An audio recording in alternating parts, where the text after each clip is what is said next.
Ya udah seperti itu aja. Ya, terus kalau mau lihat lagi ultra structure, nah di dalam HIFA itu ada apa? Gitu. Ya, itu aja sebenarnya. Terus perbedaan mushroom, yeast, gini maksud saya, jamur itu diklasifikasinya berdasarkan cap-nya, cap tudung, ya. Nah, jadi nanti ada yang jenis-jenisnya berdasarkan tudung. Mungkin lari ke situ. Oke, itu pengantar dari saya untuk jamur. Silakan kelompok. Yuk kita mulai aja, biar nggak yang masih 32. Ini kita udah ngambil ini limited ya. Kalau limited 20 menit lagi mati nih. Insya Allah Oh, ini bonus gratis. Tambahan. Hah? Iya Bu, bonus. Yuk udah mulai yuk, kelompok mana? Udah lengkap semua belum? Iya Bu, saya moderatornya. Ya silakan, Anissa ya. Iya Bu. Ya. Assalamualaikum warahmatullahi wabarakatuh. Waalaikumsalam warahmatullahi wabarakatuh. Waalaikumsalam warahmatullahi wabarakatuh. Waalaikumsalam warahmatullahi wabarakatuh. Perkenalkan, nama saya Anissa dari kelompok 6 sebagai moderator kelompok 5 hari ini yang akan mempresentasikan pengantar pemilih dan diskusi Eskomit Kota. Kepada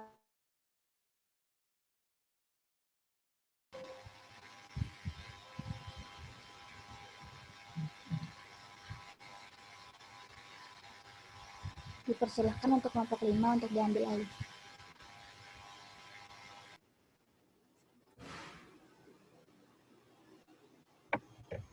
Terima kasih moderator.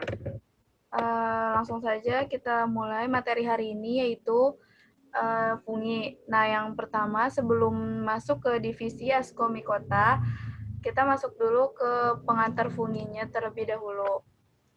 Next.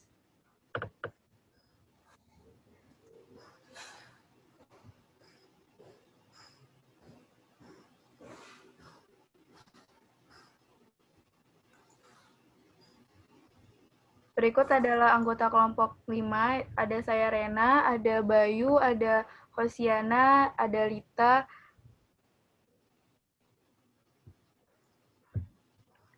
dan sebelumnya Hosiana, tolong.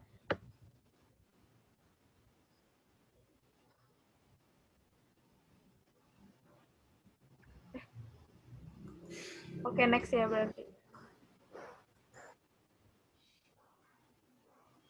Nah, ini mikologi yaitu adalah ilmu yang mempelajari mengenai jamur atau fungi.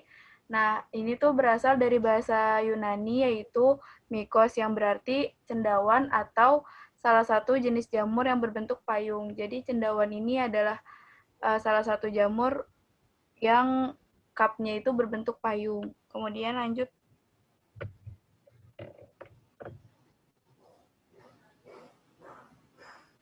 Nah, di sini ada pohon filogeni dari fungi. Ujung pohonnya ada prokariot. Kemudian di sini ada klasifikasi dari fungi. Ada Basidiomycota, ada Ascomycota, ada Zygomycota, dan Citridiomycota. Yang akan dibahas hari ini adalah Ascomycota. Next.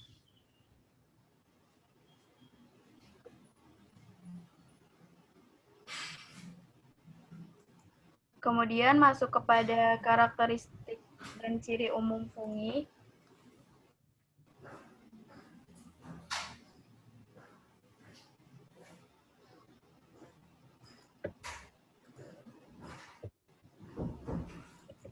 Mohon maaf, Hosiana, apakah udah terganti slide-nya?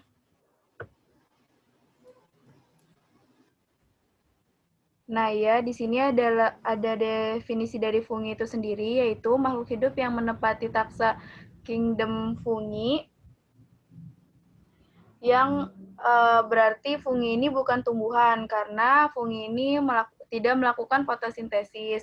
Dan walaupun fungi ini ada kesamaan dari kingdom animalia, yaitu heterotrof, namun fungi juga tidak bisa disebut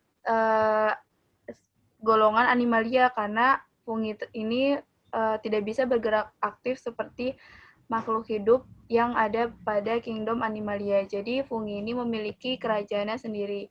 Nah, karakteristik umum menurut Webster J tahun 2007, fungi ini bersifat heterotrof atau dalam pengambilan nutrisinya, fungi tidak bisa membuat makanannya sendiri.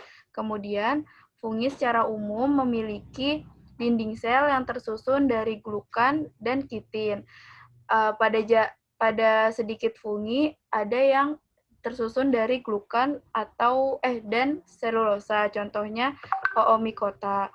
Kemudian, fungi secara umum adalah eukariotik. Talusnya ini menjadi homo atau heterokariotik, kemudian haploid atau dikariotik atau juga diploid. Kemudian fungi uniseluler atau juga bisa ada yang multiseluler. Kemudian fungi ini habitatnya ada yang di darat, ada yang di air tawar, dan sedikit ada di habitat di laut. Kemudian siklus hidupnya ini sederhana, yang biasanya juga ada yang kompleks. Kemudian fungi bereproduksi secara aseksual, kemudian seksual, dan paraseksual.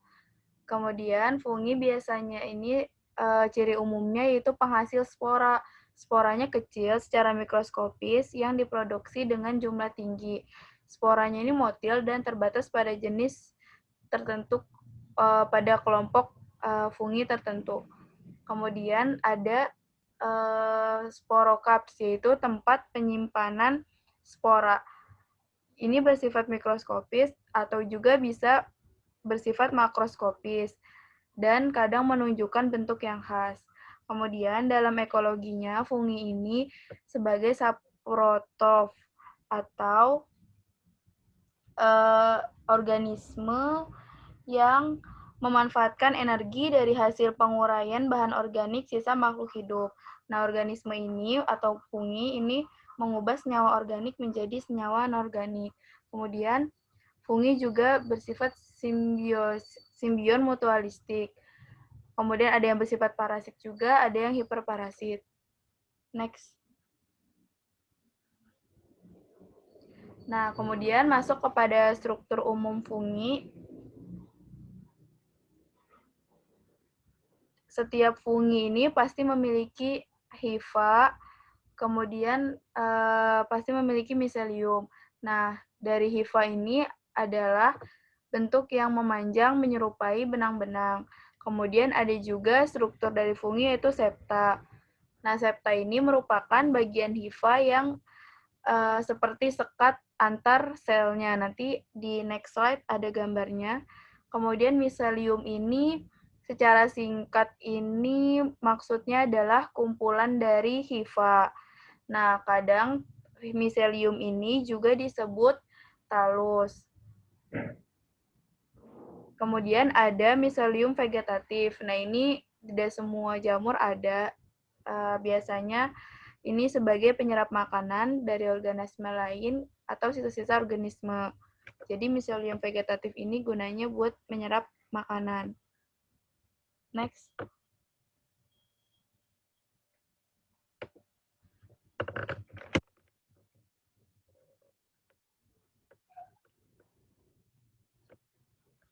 Nah, ini ada struktur fungi. Di gambar yang kanan, yang kayak ranting bercabang-cabang ini namanya miselium.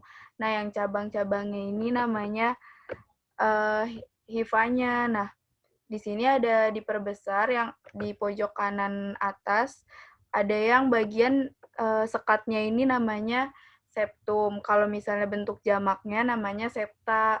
Terus ini ada titik-titik, itu yang bernama nukleus. Kemudian yang di paling kanannya, pojok kanan, ini ada hifa yang tak bersekat, nggak ada septanya. Gitu. Nah, ini gambar yang bawah kiri ini daun yang ada funginya. Nah, hifa ini tuh dibagi menjadi 4. Ada hifa senositik, yaitu hifa pada jamur yang tidak memiliki sekat. Biasanya ada di jamur divisi zygomicota.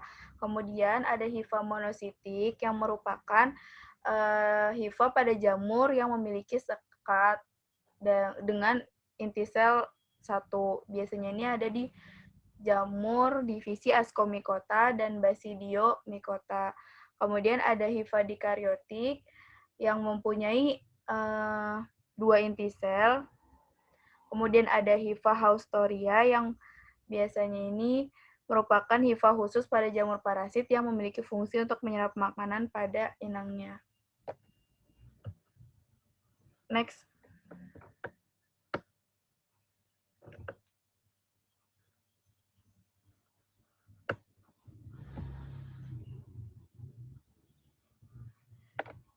Nah, jadi miselium tumbuh dengan menggunakan unsur hara dari lingkungan. Lalu ketika mencapai tingkat kematangan tertentu dapat bercabang untuk menjadi tangkai spora atau conidiofor atau juga sporangiopor. Kemudian membentuk spora yaitu konidiospor atau sporangiospor untuk berkembang biak. Nah, beberapa fungi seperti ragi tidak membentuk miselium, tetapi tumbuh menjadi sel tunggal yang berkembang biak dengan tunas atau pada jenis tertentu dengan membelah diri. Fungi ini tidak memiliki tubuh yang berdiferensi dengan jelas seperti akar, batang, daun, namun tubuhnya ini seperti talus. Kemudian semua bagian dari talus ini memiliki potensi untuk tumbuh. Jadi apabila talus atau miselium ditempatkan pada kondisi yang baik untuk tumbuh, maka miselium ini akan tumbuh menjadi talus baru dan akhirnya berkembang biak yang akhirnya tumbuh terus-menerus. Next.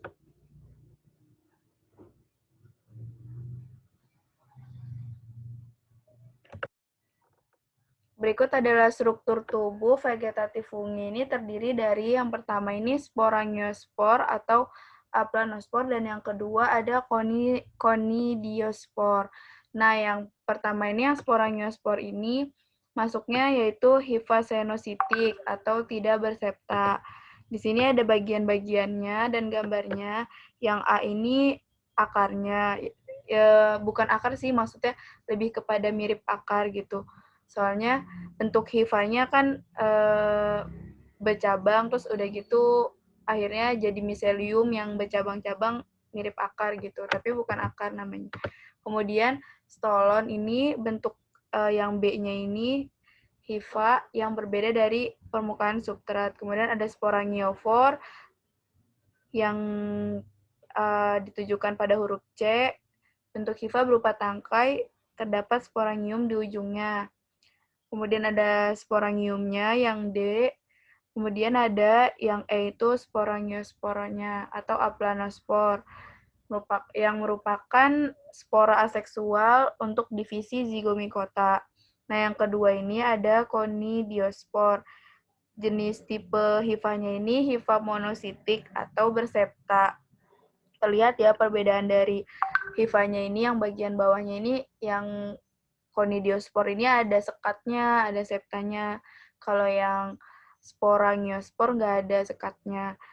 Sama di sini ada bagian A, miseliumnya, yang rhizoid ini maksudnya miseliumnya. Kemudian ada stolon, ada conidiofor, bentuk hifanya ini berupa tangkai, dan terdapat conidia di ujungnya. Conidia ini maksudnya apa? Yaitu kotak tempat spora aseksual yang dimatangkan. Dan conidiospornya ini merupakan spora aseksual dari divisi Ascomycota dan Basidiomycota. Jadi kalau conidiospor ini biasanya ditemukan pada fungi-fungi divisi Ascomycota dan Basidiomycota. Next.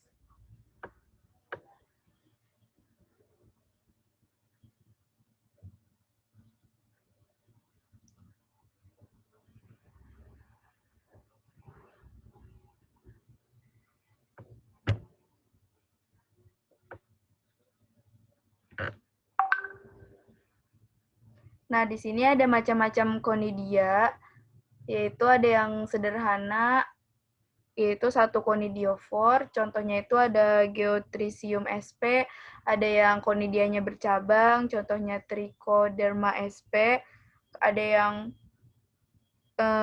memanjang conidiofornya yaitu Coremium, contohnya Aspergillus sp, ada yang susunan conidianya ini Pycnidium, yaitu conidia berada pada conidiofor yang berbentuk botol atau labu yang dilengkapi ostium dan dinding pycnidia. Contohnya Poma sp, kemudian ada yang Acervulus, ini conidianya berada pada conidiofor yang mendatar, contohnya Coletoricum sp, ada yang Sporodochium, yaitu conidianya berada pada conidiofor yang menggunung, contohnya Epicoccum sp.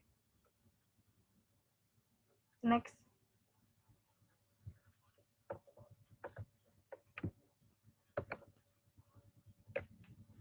Selanjutnya ada bentuk tubuh fungi. Yang pertama ada Hamir atau Yes. Ini fungi yang uniseluler, dikenalnya sebagai lagi. Contohnya ada di sebelah kiri atas.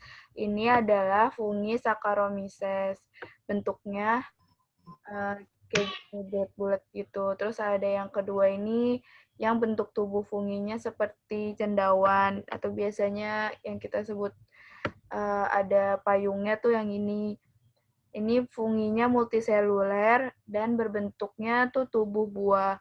Ini contohnya ini Amanita pada divisi Basidiomycota. Kemudian yang ketiga ada bentuk kapang atau fungi multiseluler yang bentuk tubuhnya ini benang-benang atau filamen. Seperti contohnya fungi Aspergillus wenti dan Rhizopus oryzae. Tuh ada pokoknya benang-benang halus gitu. Next.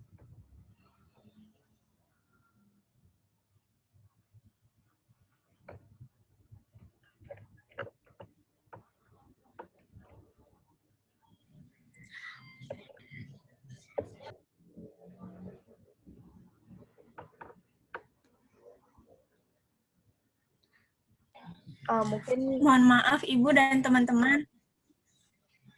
Iya, teman kita Oci sedang ada kendala jadi digantikan oleh Bayu.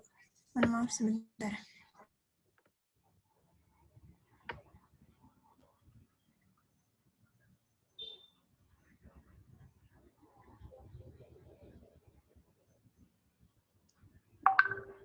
Nah, selanjutnya ini ada bentuk tubuh fungi yang bawahnya Bayu.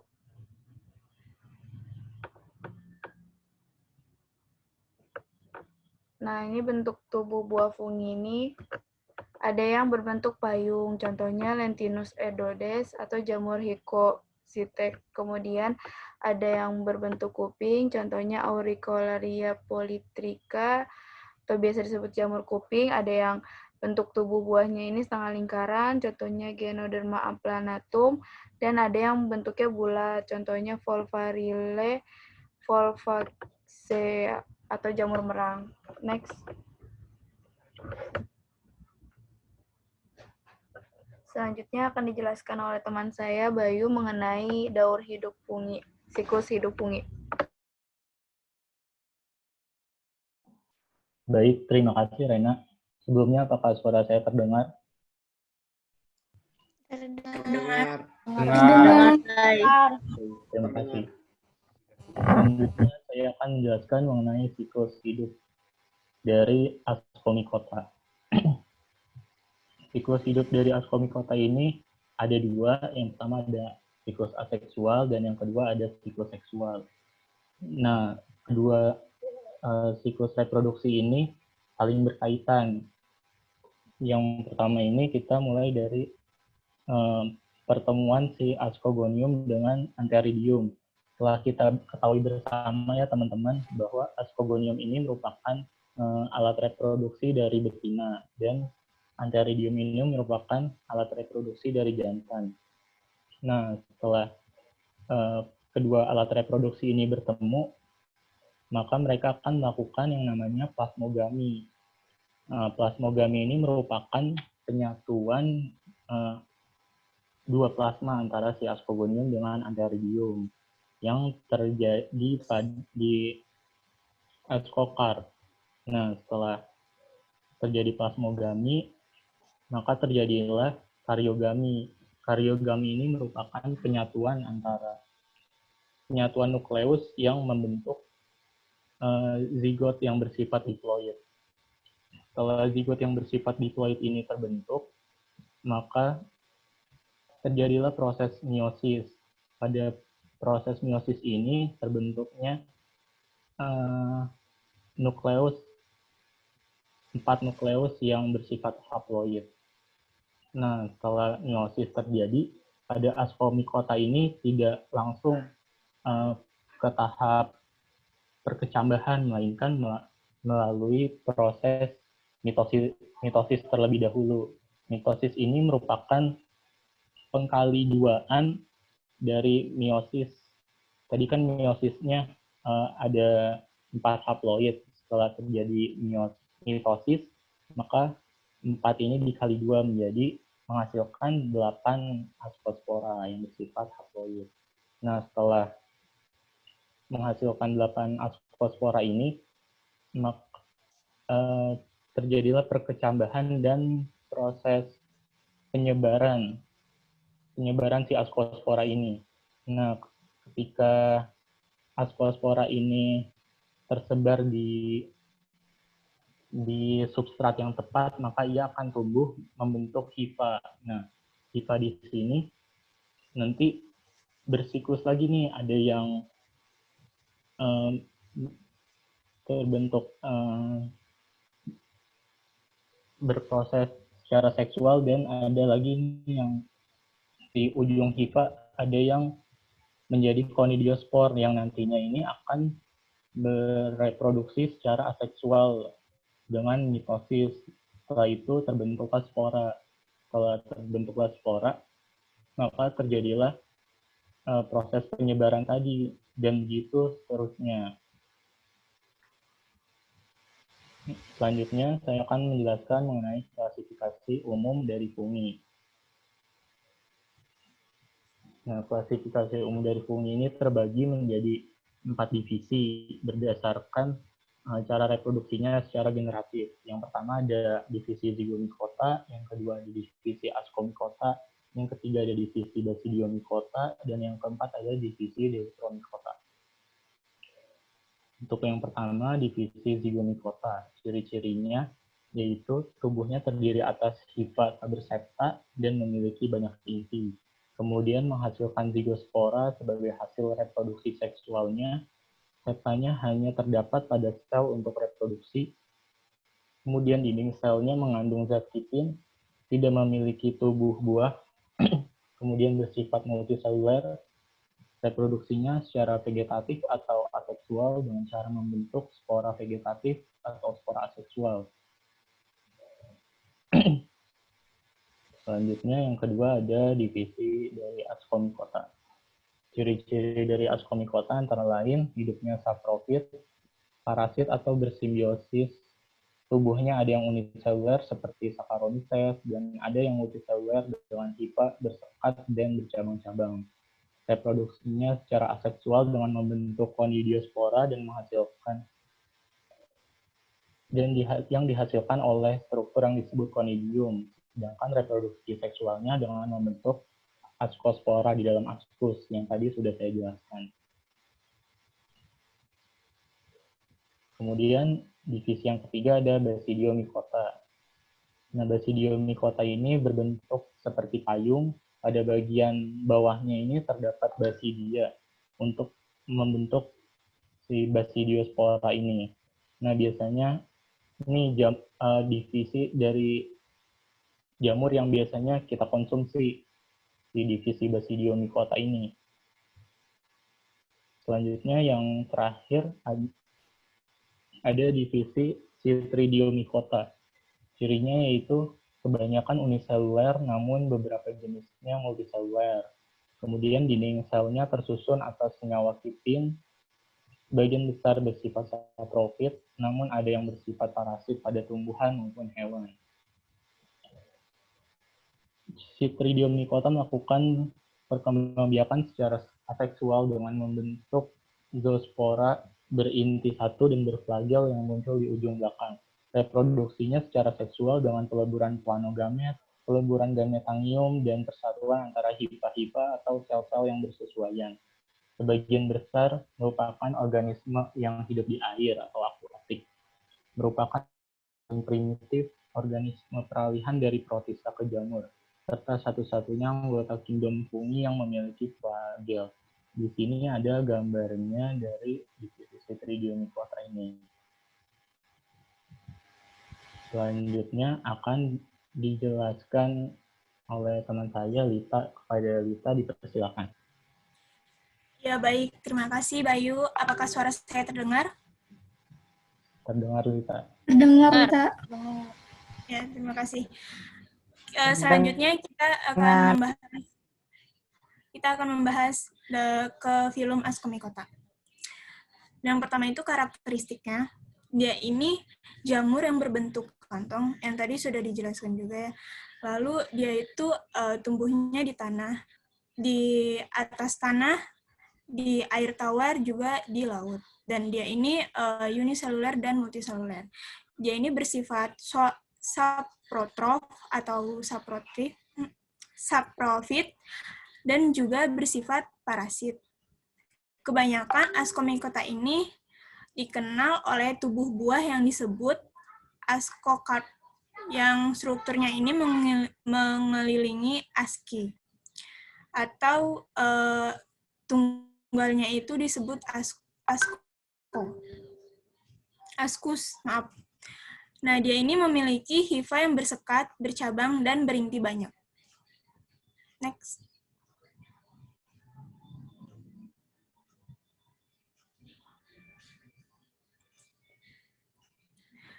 Nah, terus reproduksinya itu secara seksual dan aseksual yang sudah dijelaskan oleh Bayu.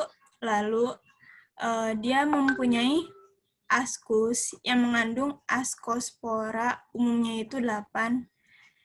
Ini bisa dilihat di gambar. Ascus itu ascospora itu ada di dalam ascus yang berjumlah 8, yang tadi sudah dijelaskan di dalam reproduksi bagaimana bisa menjadi 8. Lanjut. Nah, ini bentuk ascocarpnya yang mengelilingi asci atau ascus, banyak-banyaknya ascus. Ini dia. Lanjut.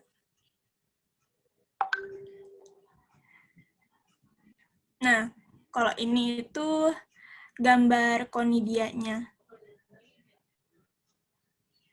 Ada yang dari alternaria, terus cladosporium, botrytis. Next.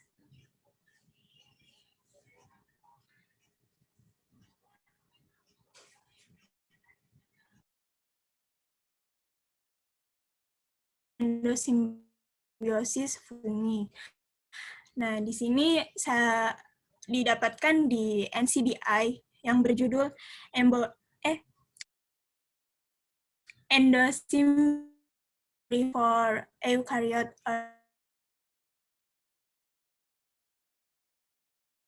Mengembangkan nukleusnya itu tanpa endosimbiosis, dan yang pernah memiliki plastida tetapi menjadi non-fotosintetik kedua yang disebut oomycetes. Dalam masih belum ada konsensus tentang masalah pernah adanya plastida dalam fungi ini.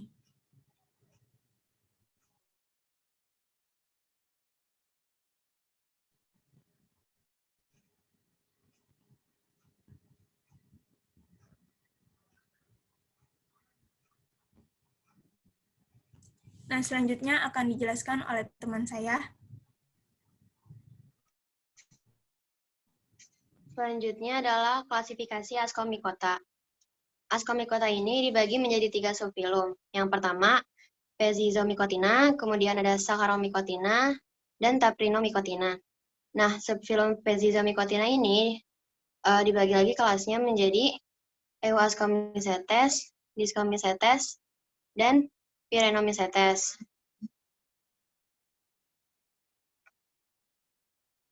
Nah, Saccharomycotina dibagi lagi kelasnya menjadi kelas Hemiascomycetes. Dan Taprinomycotina dibagi menjadi kelas Archascomycetes. Next, bye.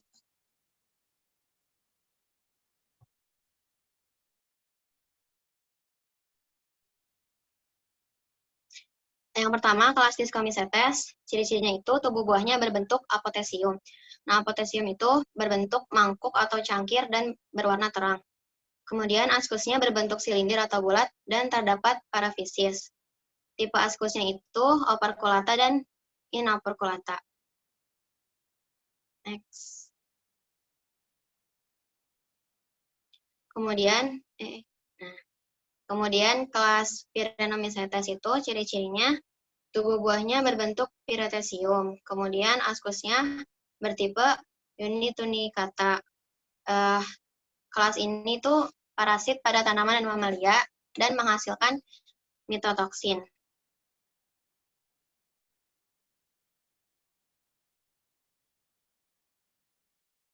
Kemudian ada kelas Euascomycetes. Ciri-cirinya itu dinding selnya ini didominasi oleh kitin dan memiliki lubang septum. Euascomycetes ini dapat membentuk ascogenia dan ascomata.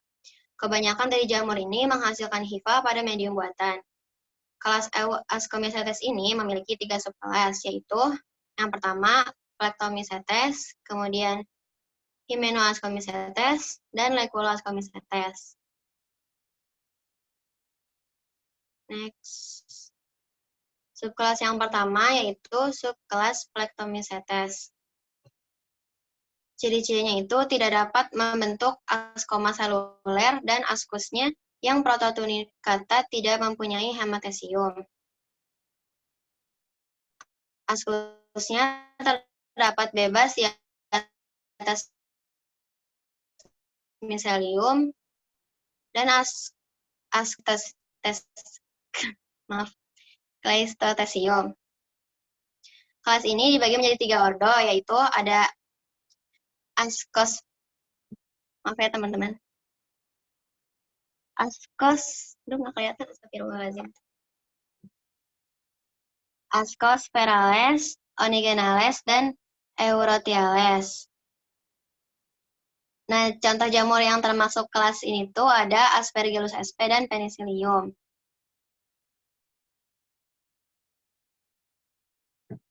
Kemudian ada subkelas Hymenoascomycetes. Nah, kelas ini tuh dibedain berdasarkan anatomi dan morfologi dari asal askusnya.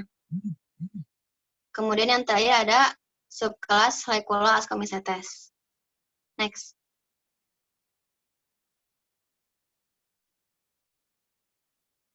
Lalu ada kelas Hemiascomycota.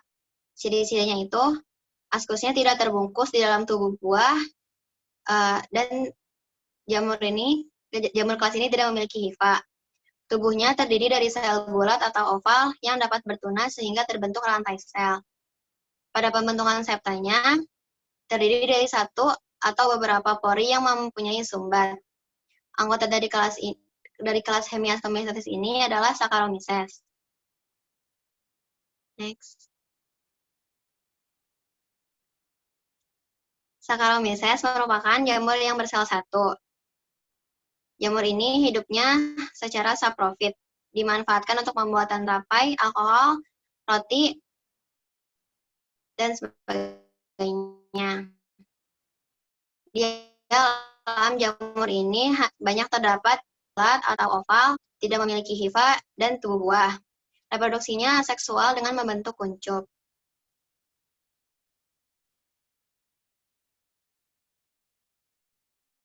Yang terakhir, ada kelas Archiascomycetes. Ciri-cirinya itu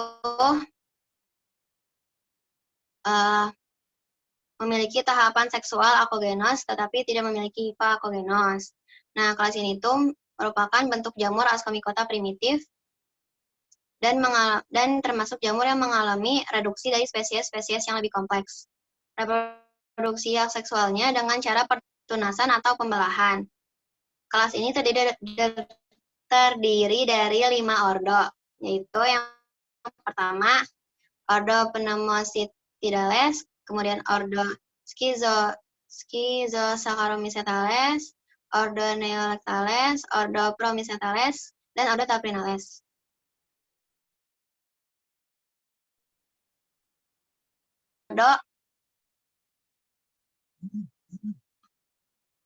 Yang pertama ada ordo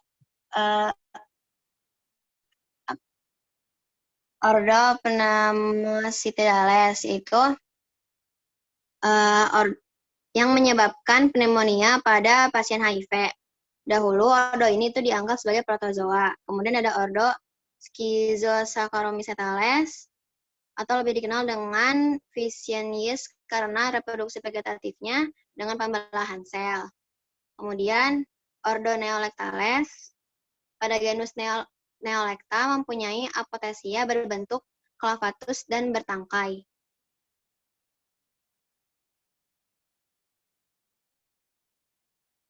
Kemudian yang keempat ada ordo Promycetales. Ordo ini terdiri dari satu famili Protomycetaceae dengan 5 genera yang terdiri dari 20 spesies. Merupakan parasit pada tumbuhan berpembuluh, khususnya famili Asteraceae dan Apiaceae. Protomycetaceae juga menghasilkan pigmen pada medium buatan seperti taprina. Kemudian ada yang terakhir ordo Taprinales. Ordo ini terdiri dari satu famili Taprinaceae dengan genus tunggal Caprina yang terdiri dari hampir 100 spesies. Taprina merupakan parasit pada berbagai jenis tumbuhan berpembuluh, khususnya paku-pakuan, rosales, dan pazales.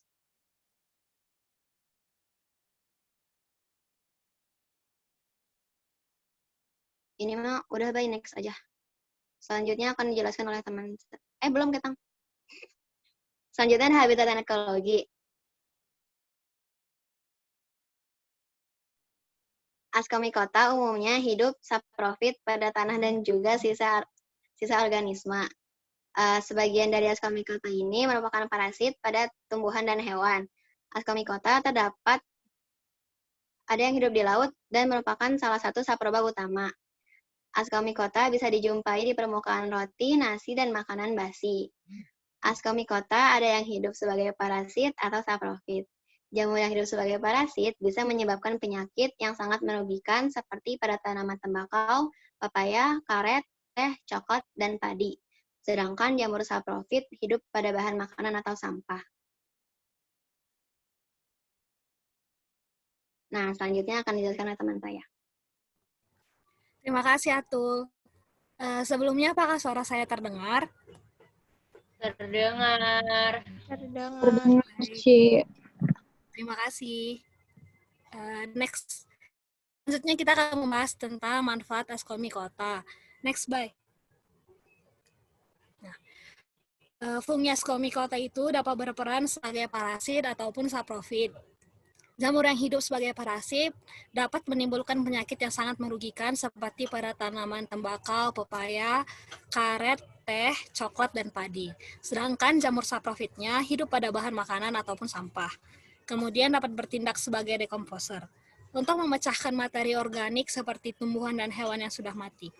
Jamur Ascomycota bersama dengan fungi lain dapat memecahkan molekul besar seperti selulosa dan lignin, sehingga mereka memiliki peran penting dalam tubuh buah jamur kantong juga merupakan sumber makanan bagi berbagai makhluk hidup. Organisme ini juga dapat hidup bersimbiosis dengan organisme lain, khususnya alga hijau. Next, bye.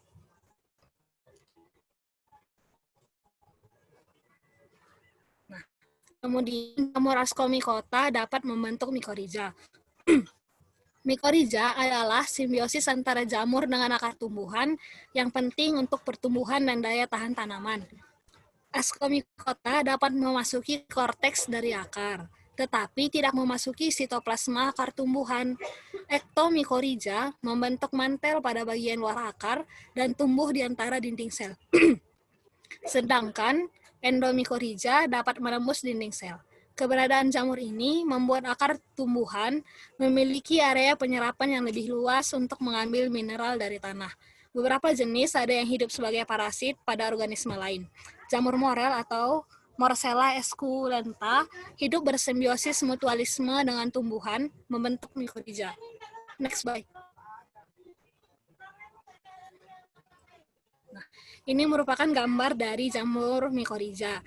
Gambar pertama yang berbentuk seperti serabut, itu merupakan akar tumbuhan yang diselimuti oleh hifa dari jamur Ascomycota yang bersimbiosis dengan akar tumbuhan. Sedangkan yang berbentuk bulat-bulat di bawahnya, itu merupakan gambar mikroskopis dari jamur itu sendiri. Next slide.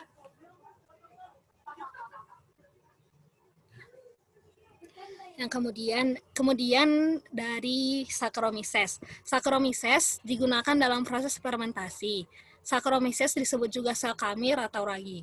Saccharomyces memiliki beberapa jenis lainnya yang sering digunakan seperti Saccharomyces cerevisiae bermanfaat dalam pembuatan tape dan roti. Saccharomyces tua dapat memfermentasi air legen menjadi tua. Air legen itu merupakan nira. Kemudian Saccharomyces ellipsoideus itu berfungsi untuk membuat anggur menjadi wine dengan proses fermentasi.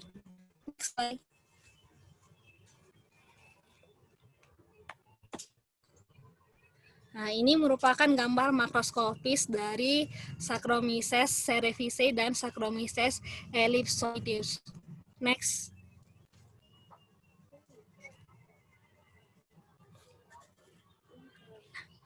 Kemudian penicillium. Penicillium memiliki beberapa jenis yang juga dapat memiliki banyak manfaat. Antara lain, Penicillium islandicum mengakibatkan warna beras menjadi kuning. Penicillium expansium berperan dalam pembusukan buah apel.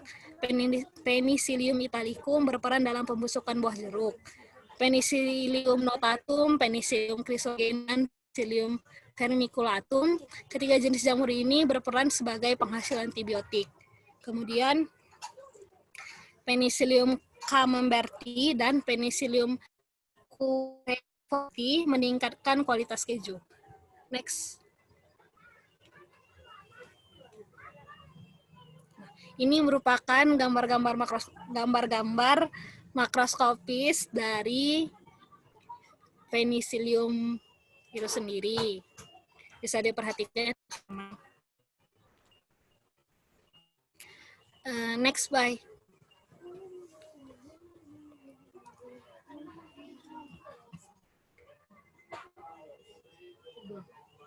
Nah, kemudian ada Neurospora crassa. Jamur ini bermanfaat dalam pembuatan oncom merah dari ampas tahu. Warna merah berasal dari konidianya. Gambarnya bisa diperhatikan di layar teman-teman. Next, bye.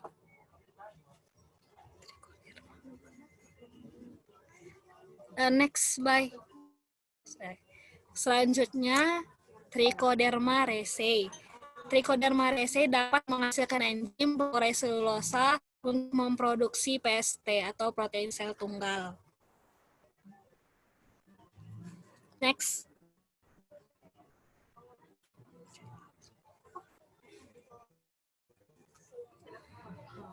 Kemudian Morcella esculenta dan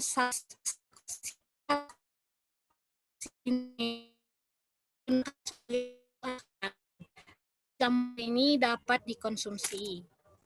Next. Next, bye. Selanjutnya Aspergillus oryzae. Aspergillus oryzae, jamur ini berperan dalam rombak Charpati dalam pembuatan alkohol. Nah, selanjutnya, bye.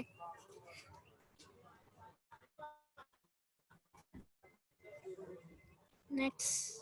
Nah, Yang terakhir ada dari Aspergillus senti dan Aspergillus sojai. Kedua jamur ini berperan dalam pembuatan produk kecap. Nah, ini gambar yang terlampir itu merupakan gambar makroskopis dari Aspergillus. Next.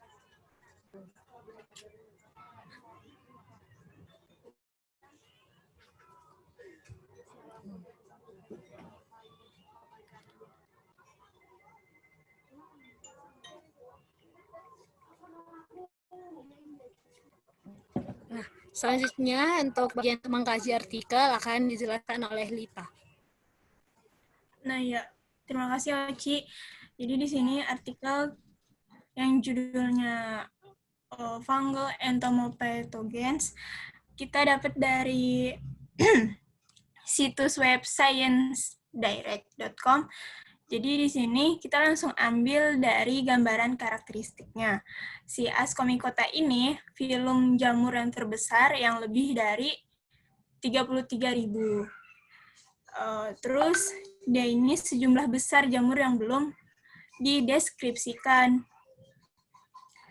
Filum ini meliputi ragi dan jamur.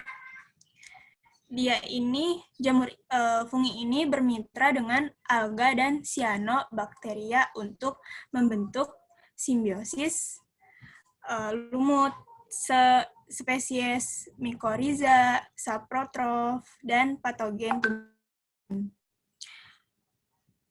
Terus filum Ascomycota ini digunakan dalam industri perindustrian yang diproduksi menjadi makanan dan penyedap rasa, dan juga tubuh buah morelnya itu adalah jamur berharga yang bisa dimakan. Lalu di sini juga dijelaskan bagaimana aseksual dan seksual fungi Ascomycota. Lalu Ascomycota ini memiliki hifa Ascomycota ini kekurangan septa di dualipor dan koneksi penjepit Basidiomycetes. Septa mereka memiliki satu pori tengah. Organel ini ditemukan di subfilum terbesar Pezizomycotina yang mengandung 90% Ascomycota, tetapi tidak ada dari anggota filum lainnya itu yang kelompoknya dirinci di bawah. Gitu. Terima kasih. Apakah ada yang perlu diulang penjelasannya dari yang tadi? Sudah, Lita. Terima kasih.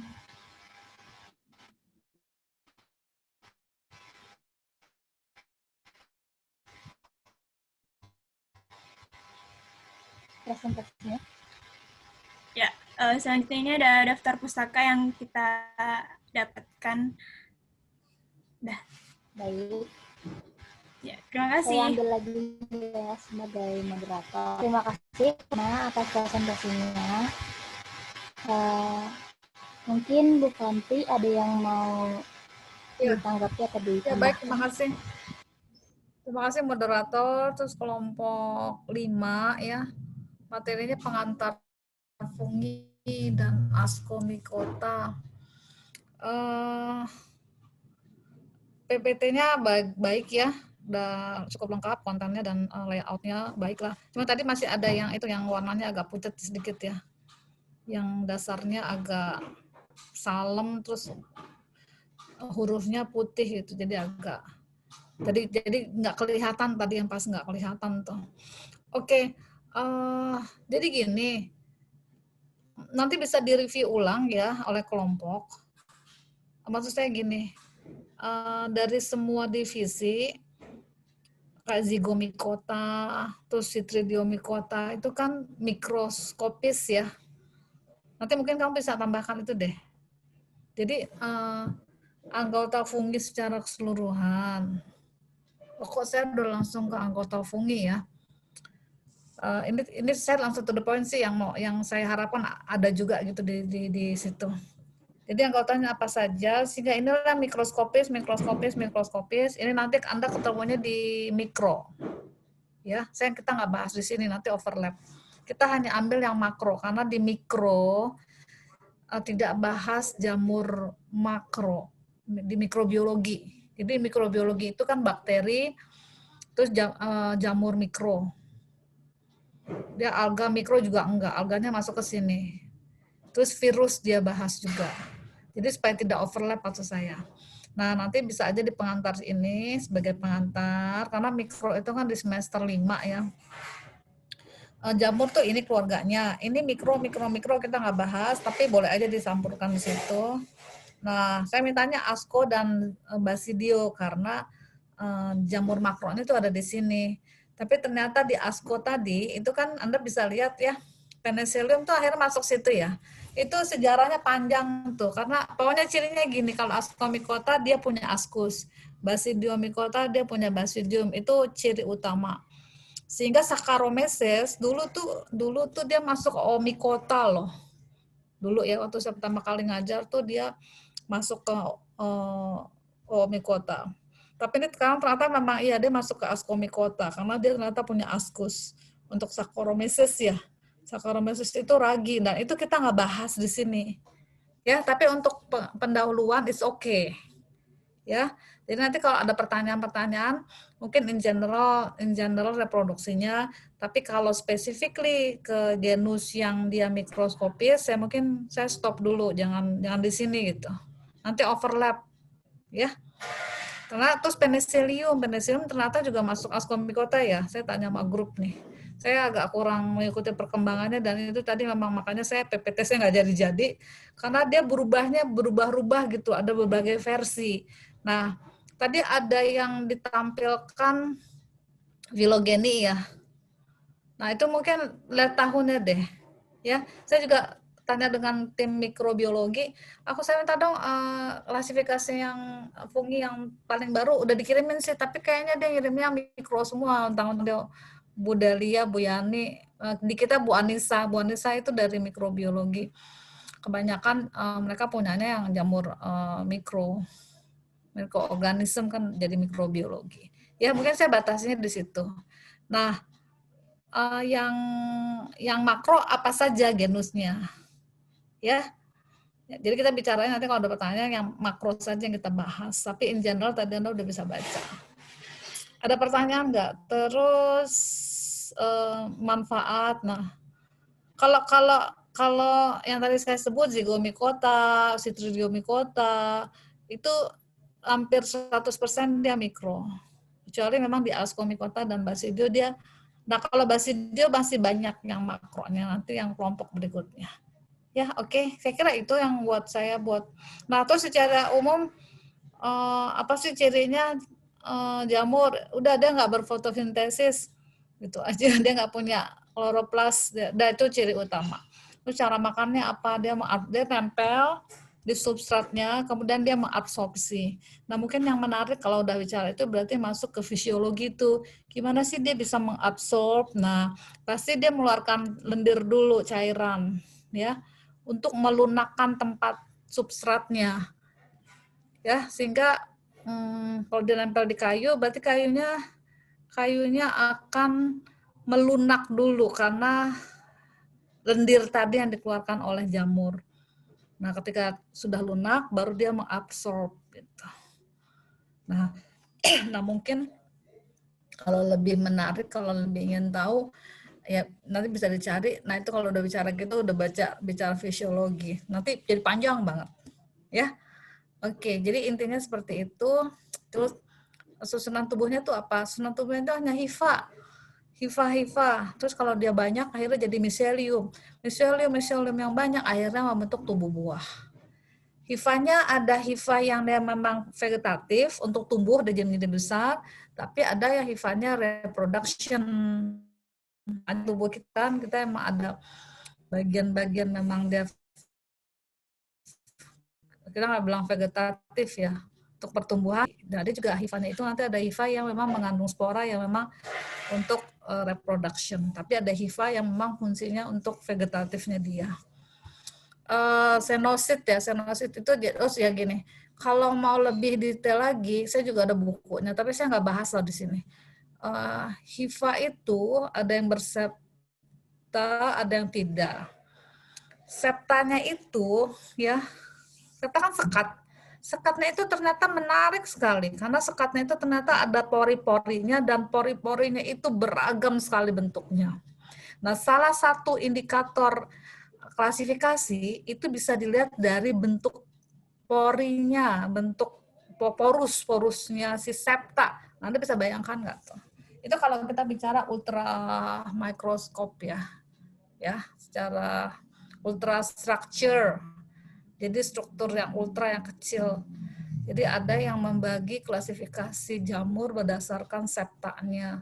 Karena septa itu kalau lihat di mikroskop ternyata cantik. Ada bukunya sih, tapi bukunya nggak berwarna ya. Tapi kalau mau ingin tahu lebih detail, cari di internet. Mungkin ini saya hanya ini aja. Tapi saya nggak sampai detail itulah. Ya. Yang pasti askus secara garis besar, askus dan basidium tadi. Oke, nanti kalau ada pertanyaan, terus dia banyak hidupnya bersimbiosis. Kalau simbiosis berarti kalau dari ekologi salah satu bentuk interaksi. Kalau kita bicara interaksi, berarti kalau orang ekologi itu filosofinya adalah tidak ada makhluk hidup yang bisa hidup sendiri. Dah, gitu aja. Even kita manusia nggak bisa hidup tanpa tumbuhan. Karena kita mengambil makanan kita dari tumbuhan. Bukan saya makan daging, Bu. Makan sapi, Bu. Saya nggak makan. Kan kita kalau nggak tumbuhan, kita bisa makan sapi. Daging. Terus memang dikira sapinya nggak makan rumput. Ya kan?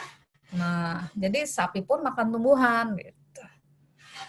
Belum bicara yang lain deh. Itu artinya interaksi kita dengan organisme ya, makhluk hidup. Ya, kalau yang non makhluk hidup ya jelas udara, suhu kan kita beradaptasi dengan abiotiknya juga. Tapi kalau biotiknya kita nggak bisa ngapa-ngapain tanpa ada sumber energi dari makanan tumbuhan. Utamanya tumbuhan dulu, baru hewan. Kita makan ayam, ayamnya makan apa sih? Ayam makan apa ayam? Ayam karnivor atau herbivore? Herbie ya? Herbivore. Dan makannya apa sih? Ayam biji jagung, unggas, biji-bijian kan? Biji-bijian.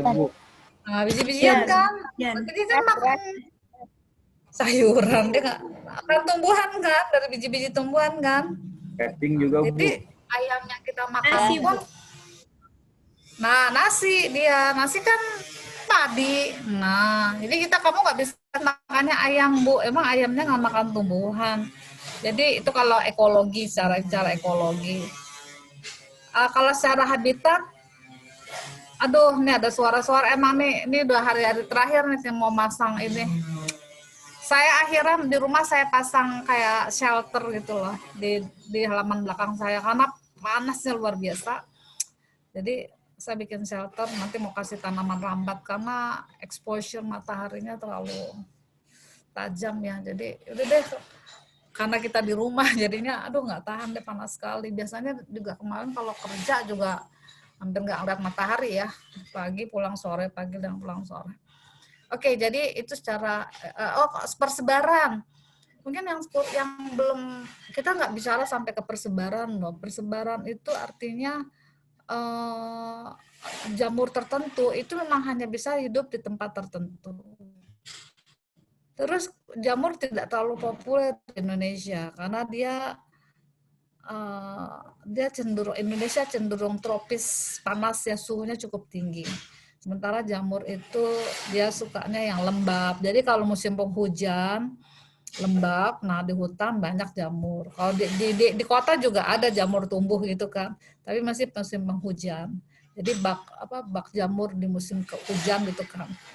Nanti bicara lichen juga sama. Lichen itu hebat deh kalau bisa nemuin lichen di Jakarta gitu ya.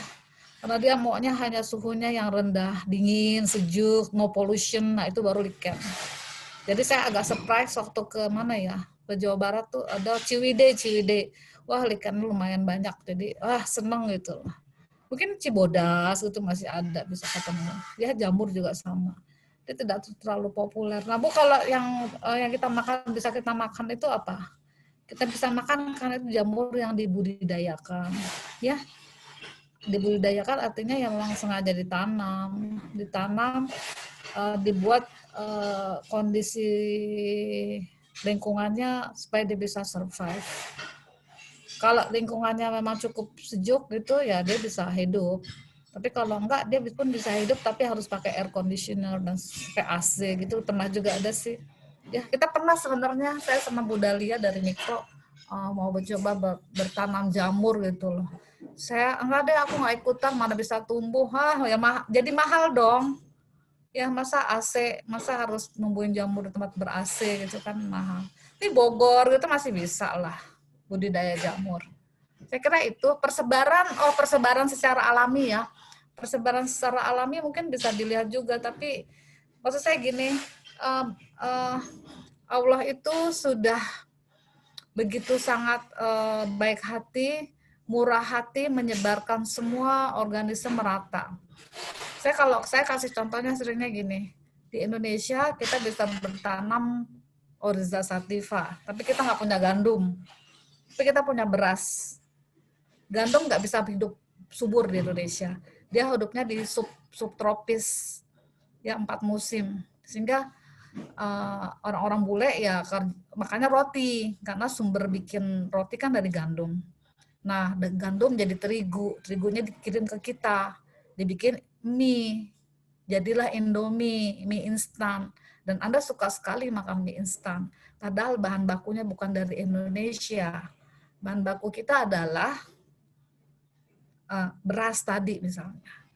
Nah, sama seperti jamur. Jamur kebetulan tadi kalau kita bisa budidaya it's okay, tapi tidak semua jamur bisa dibudidayakan. Bahkan di luar negeri pun jamur itu luar biasa ya, mahal gitu karena dia spesifik sekali cara merawatnya itu. Sehingga satu porsi, ini sih lihat di film ya, di Perancis gitu, satu porsi jamur itu mahal sekali karena budidaya susah. Gitu. Intinya kita dia tidak akan bisa hidup di tempat yang cocok untuk dia dan udah tersebar merata ya. Mungkin di Indonesia kita masih bisa jamur kuping, jamur tiram, tapi jenis-jenis jamur yang lain dia lebih agak subtropis gitu. Udah dikasih jatahnya gitu dan harusnya kita konsum makanan yang memang ada di Indonesia harusnya. Tapi kan terus kita latah jadi makannya roti. Padahal kita bisa makan singkong, makan ubi yang notabene this is from Indonesia gitu. Jadi nggak usah makan roti deh, bisa nggak? Nggak bisa kayaknya ya. Roti, Indomie, itu bahan bakunya terigu. Kita pengimpor terigu terbesar loh. Ampun deh. Jadi itu memakmurkan devisa kita larinya ke sana. Tapi nggak mau generasi milenial makan singkong. Coba. Atau ubi ya. Oke, saya kira itu. Sama seperti alga ya, alga juga sama. Nah, mungkin tugas kita, mungkin saya juga nggak sampai ke situ. Alga yang ada di Indonesia, yang standar, nanti kita bisa lihat ya, Oscillatoria, Cyanophyta, itu mungkin masih ada di kita. Masih ada lah. Ya, coba deh, nanti saya juga cari alga-alga yang ditemukan di Indonesia gitu. Ya. Oh, tapi kalau rumput laut, kita surganya rumput laut. Jangan khawatir. Kita sumber rumput laut terbesar loh. Rhodophyta itu cukup banyak. Gracilaria. Nah, kita punya itu, sementara subtropis nggak punya. Dia nggak punya, karena dia punya garis pantainya juga sempit, dan mangrove dia juga sedikit. Kita punya itu. Itu sumber kekayaan alam kita kalau di alga makro ya. Nah, itu tadi. Jadi sebenarnya kita nggak usah ngeliat negara lain, udah hebat. Kita punya banyak, gitu. Hanya kemudian kita nggak bisa memberdayakannya. Ya. Alga, saya teman cari-cari, ternyata biofuel itu energi masa depan kita yang luar biasa loh. Alga, karena dia kan produce lemak juga ya. Nah itu terus kemudian saya bilang dia single cell, dia koloni, tapi begitu dia dikumpulkan di biak dimakan sedemikian rupa. Harusnya ada video nih, saya nggak bisa ngajarin caranya. Coba deh kamu pakai kata kuncinya alga culture. Alga culture. Nah, dia mesti cara membiarkan alga. Jadi ketika dia single cell tapi dibiarkan jadi massa yang banyak, terus dipres, didapatkanlah minyak dan nanti jadi biofuel. Itu energi masa depan yang menjanjikan karena tidak perlu. Nah, kalau biofuel pakai tanaman jarak, pakai tumbuhan, itu makan tempat. Dia perlu lahan yang luas. Kalau perlu lahan yang luas, akhirnya dia harus membabat hutan. Sehingga hutannya hilang, habis. Saya nggak pernah setuju itu. Nah, tapi teknologi tadi, gimana caranya dari alga bisa menghasilkan minyak. Minyak kan nanti diolah lagi sehingga dia bisa jadi bahan bakar. Nah, oke, saya kira itu dari saya dulu ya. Jadi, kalau kelompok mau baik hati, bisa juga dibuat pohon klasifikasi ya. Jadi Ascomycota terdiri dari apa-apa terus beranak turun-turun jadi kayak pohon, itu juga temannya jadi gampang belajar ya. Terima kasih untuk kelompok 5, kelompok PJ dan mahasiswa semua. Kita lari ke classroom ya. Mungkin saya tadi kemarin kan janjinya kan sambil nulis di situ. Oh ya, untuk praktikum insya Allah tanggal 9. Saya udah hitung 9 sampai 18, insya Allah masih keburu dari 10. Ya, sementara masih diperbaiki dulu pengantarnya. Terima kasih, saya sudahi, takut kamu kelamaan. Kuotanya enggak juga ya, sekarang udah bahagia kuotanya banyak. Itu sebulan loh, 45 giga itu sebulan loh. Ya, jadi kalau ada tugas-tugas dari dosen-dosen, mau kalian cari ini ya udah harus bisa. Tapi nanti kalau YouTube larinya ke internet ya. Salah ya mestinya, memang kita kan belajar perlu internet juga ya. Harusnya internetnya juga dibanyakan juga. Terima kasih kelas atas kerjasamanya. Kita pindah ke classroom. Assalamualaikum warahmatullahi wabarakatuh. Waalaikumsalam warahmatullahi wabarakatuh. Terima kasih Ibu. Waalaikumsalam warahmatullahi wabarakatuh. Terima kasih Ibu. Terima kasih Bu. Tanya nanti tulis aja di situ ya, di classroom ya. Ya, oke. Yuk, dadah. Cek live ya. Iya Bu. Cek live.